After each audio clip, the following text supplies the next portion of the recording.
Welcome back to Nürburgring, where we've got a fantastic Lotus Cup Europe race ongoing. This is the fight for second place. It's Christophe Legendre in the multicoloured car. I was going to say in third it's Carl Vivian in the black car. It's not, because back up into third has gone Remy Pochevin.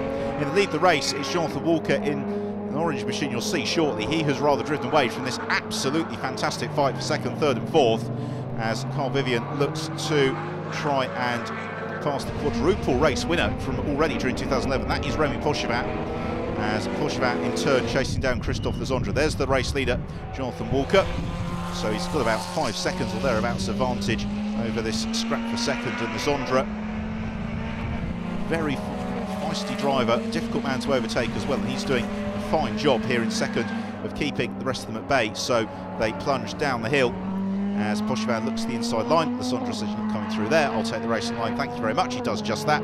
Remy Pochevin in turn now has to turn his attentions toward his mirrors, because he has got on his tail Carl Vivian. Good battle here, a little bit lower down the order, and that is Ralph Oyhouse in the 211. He's just ahead of Xavier Georges, with David Harvey also in that scrap as well. That's for 15th, 16th and 17th. So it's David Harvey from Oyhouse, and then Xavier Georges in the pale blue and orange Lotus Exige. Production class scrap is as it was, which means it is very close indeed between Dan Plant, who is leading this particular battle from Adam Busey.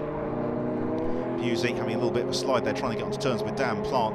The pair of them, drivers who've really come on leaps and bounds over their time in the Lotus on Track Elise Trophy and now Lotus Cup Europe, and have both proven themselves to be very competitive in the Lotus on Track Elise Trophy in the UK, proving to be equally competitive here in the Lotus Cup Europe. It's Adam Busey looking to pick his way past Dan Plant and claim class honours, as Jonathan Walker leads over the line, and not that complete. But what about the fight for second? Because this is going to be anybody's corner, I think, as they head down the start finish straight and then will descend into this very tight hairpin at the start of that. Pochevin makes his move early. He moves to the inside Christophe Legendre and momentarily moves up into second position. I say momentarily because it could all change here on the brakes. So Pochevin's up to second, or is he? Carl Vivian now leaps into second position. They go 3 abreast of the next to the hairpin. It's Pochevin who goes second, Legendre in third, and Carl Vivian back down into 4th position. So he gains and loses 2 places apiece, Carl Vivian, in the space of about 50 metres. He now looks to squeeze on the inside of Christophe Legendre, and Legendre, well, I say he's a hard man to pass. Robust defence there, no way through for Carl Vivian, who takes the grass, but no harm done. So he rejoins battle. It's also bringing John Rass in the Exige back into the fight as well. So Jonathan Walker leading the race, having had to fight his way up following a poor start. It's Pochevin in second, Legendre third, Vivian in fourth, and then John Rass in fifth in the mix, and then a slight gap back to Gregory Rass and Jean-Pierre Genou-Prachet, the pair of them having a good tussle as well. John Rass, the first in the Exiges, we ride in car with him as he moves up through the gears down the hill here to this wonderful cambered hairpin past legendary grandstands. If you ever watch the German Grand Prix here from Nürburgring, you can recognise those grandstands. So they go through the hairpin and then begin the long climb back towards the pits that will bring them through to end the lap. They've got 3 left to right sequences to go before that, though, as we go back to the production class lead. It's almost 2 cars as one as they went over the start and finish line. Busey looking to the outside of Dan Plant, but Plant's got the inside run here. Adam Busey in such evenly matched cars won't be able to do too much on the brakes. He tries to. Dan Plant, excellent block defence there. He just forced Busey out wide. Nothing Adam Busey could do about that. So Dan Plant in the Armour Gel car continues to keep the Team Intellect machine of Adam Busey at bay. Busey looking every which way to pick his way through. He can't do anything just at the moment. Dan Plant doing everything right, because when he leaves gap on the inside of the corner, he's not leaving an Elise's worth, and that's really what Adam Busey needs. As we go back to the fight for second, who is going to be the winner and the loser this time around as they descend into the hairpin. Nobody is possibly close enough on this occasion to go for a move unless they are feeling exceptionally bold. So instead we look a little bit further back. Some of the other battles that are ongoing, and the leading Evora as well, that's Gregory Rass, who's still got Jean-Pierre Genou-Prachet on his tail in the fluorescent yellow 211. Gregory Rass comfortably leading the Evora class at the moment from Thierry Verheest. Although unfortunately, in terms of the Rass family honours, it's brother John who is up the road, and whilst Gregory will be pleased to win his class, I think he'd also much rather beat his brother as well in the Exige, who is a few metres ahead of him on the circuit. Well, no change in the fight for second. So they can stand back. Carl Vivian, possibly the man on the move, because he really is pushing very hard. And that number 21 car, Gregory Rass, great shot there. You can see into the cockpit.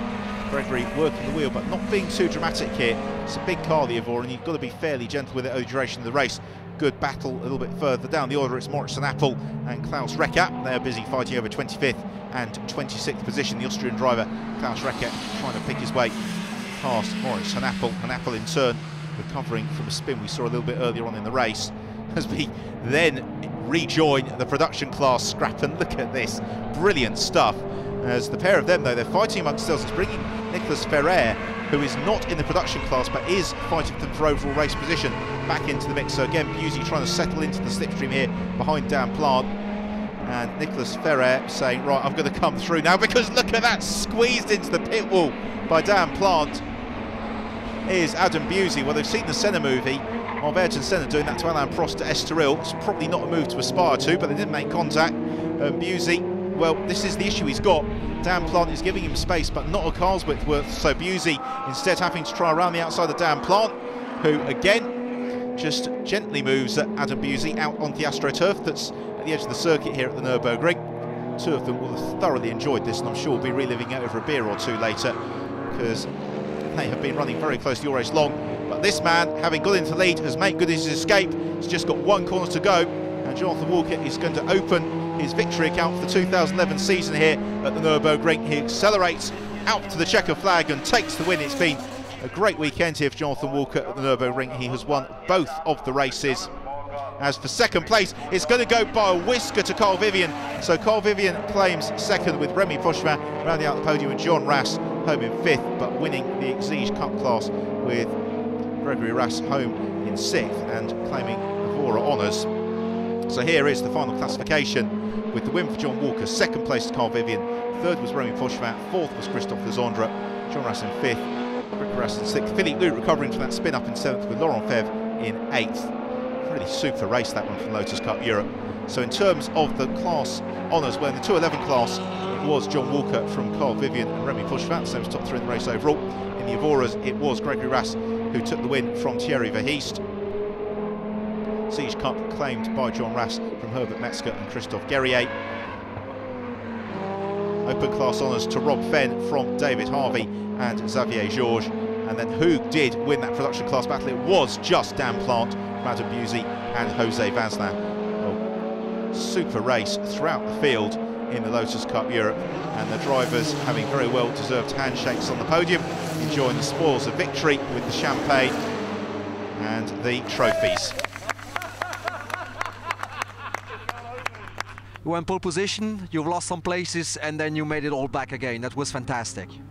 Yes, Claude, it was about the worst start I've ever done. I've been driving a Caterham a bit lately, and you can't give them too much gas, otherwise they just light up the rear wheels. And with this car, you've got to give it lots and lots of gas to try and light the rear wheels up. I didn't give it enough, and it just bogged the engine, and I lost 3 places on the start. Greg, you're first in the Evora class, so you had a very nice race. How was it from the inside? Well, I tried to be quiet, just aimed at a good result. So it was a bit better with this car, the setup was a bit better. There is some improvement. You had your brother in front of you. Was it a motivating factor? It was. But it's not just motivation, to be honest. I would have preferred to be in front, of course.